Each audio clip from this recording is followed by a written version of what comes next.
However, with the initiative of Honorable Hema Malini ji, we met the Honorable Prime Minister.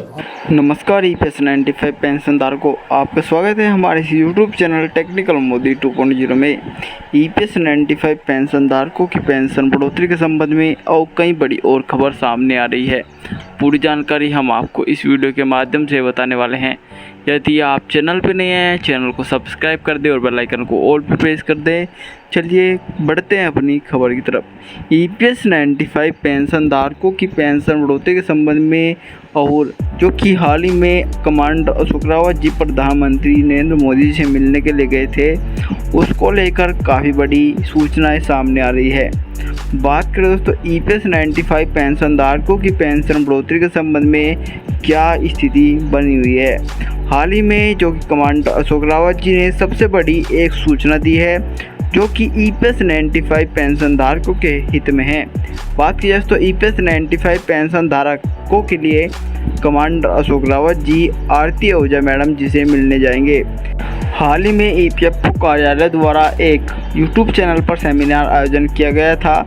उस seminar के माध्यम से उन्होंने EPS 95 pension धारकों से जुड़े हुए काफ़ी बड़े सवाल किए थे और कमांडर अशोक रावत जी ने उसके बारे में फिर से आरती आहूजा मैडम जी से मिलने के लिए जाने वाले हैं। उसके बाद वे फिर श्रम मंत्रालय मिलने जाएंगे श्रम मंत्री जी से, जो कि श्रम मंत्री जी इस बार उन्होंने यह बताया था कि EPS 95 पेंशन धारकों के लिए जो कि कमांडर अशोक रावत जी ने प्रपोजल पेश किया था, वहां पर CPFC की मीटिंग भी हुई थी, पर उसमें EPS 95 पेंशन धारकों के हित में कोई भी बड़ी फैसला या खबर नहीं थी। उसके बाद कमांडर अशोक रावत जी ने जो कि श्रम मंत्री जी से पूछा था जो कि EPS 95 पेंशन धारकों की पेंशन बढ़ोतरी के संबंध में क्या रिपोर्ट आपने पेश की है। उन्होंने यह बात बताई थी कि EPS 95 पेंशन धारकों की पेंशन बढ़ोतरी के संबंध में कार्य चल रहा है और जो कि कमांडर अशोक रावत जी ने उस समय प्रपोजल के बारे में भी पूछा था कि EPS 95 पेंशन धारकों द्वारा यानी कि अशोक रावत जी द्वारा प्रपोजल पेश किया गया था। तब श्रम मंत्री जी ने यह बताया कि EPS 95 पेंशन धारकों की पेंशन बढ़ोतरी के संबंध में जो कार्य चल रहा था वह प्रपोजल के ऊपर ही कार्य चल रहा था और प्रपोजल को आगे वित्त मंत्रालय भेज दिया जा चुका है।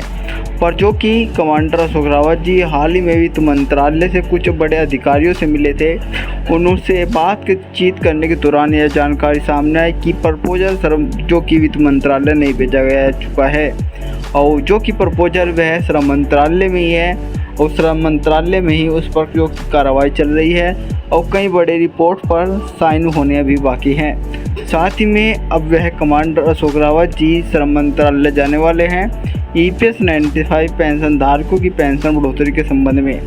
और बात की जाए दोस्तों, प्रधानमंत्री नरेंद्र मोदी जी से अशोक रावत जी हेमा मालिनी जी के सहयोग से मिलने के लिए कोशिश कर रहे थे, जो कि वहां पर प्रधानमंत्री नरेंद्र मोदी जी G7 की अध्यक्षता के लिए इटली गए थे। वहां पर उनको वापस आने में काफ़ी बड़ा समय लगा और प्रधानमंत्री जी अब आ चुके हैं। कमांडर अशोक रावत जी अब दोबारा जाने का प्रयास करेंगे, उसके बारे में भी हम आपको जानकारी देते रहेंगे। और बात करें दोस्तों EPS 95 पेंशन धारकों की पेंशन बढ़ोतरी के संबंध में कमांडर अशोक रावत जी जल्द ही एक और बड़ी मीटिंग का आयोजन करने वाले हैं। ऐसी आशंका जताई जा रही है कि उस मीटिंग में EPS 95 पेंशन धारकों का जैसे कि आंदोलन या कोई बड़ी विशेष सूचना हो सकती है। और आपको जानकारी कैसी लगी कमेंट बॉक्स में बताएं। मैं मिलता हूँ एक और नई ऐसी और बड़ी ताज़ी खबर के साथ, तब तक के लिए जय हिंद जय भारत।